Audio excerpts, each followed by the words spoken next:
I got this in from Matter Hackers.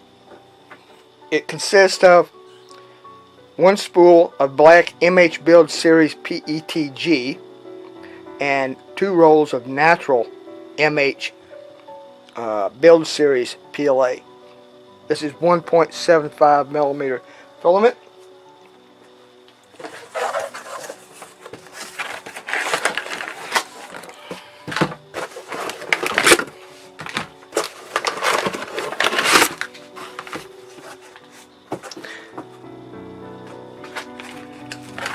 Okay, so there's the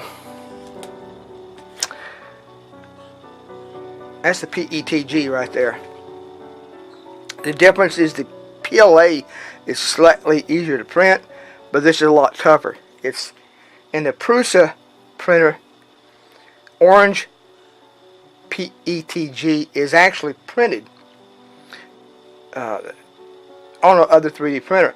In fact, right now my Prusa is a Prusa i3 Mark III. I can upgrade it to the Mark III's by printing all the new plastic parts, and I only have to purchase I think a new heat head or perhaps a fan or something like that for about 20 bucks. So that's pretty cool. I got the black. I have some orange, which will also probably use when I do that. But the black has to do with the part where the filament actually feeds, and it has something to do with if you're using a translucent filament, the black works better. It has to do with the way it works. This is the PLA. You can get all kinds of fancy colors. Since I like to use it to build models with, it's painted anyway, so the natural finish is fine for me. Notice there's a little packet of the in there to absorb water. I will leave it in the plastic because one of the problems with PLA is it can absorb water from the atmosphere, and there's various fancy ways to prevent that.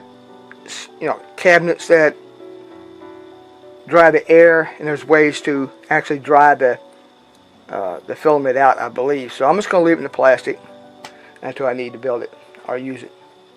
So the filaments themselves, a $24.99 for the spool of the PETG, and $18.99 for the spool of the PLA. So that's pretty good. It was the shipping is free. Had me a $5 tax.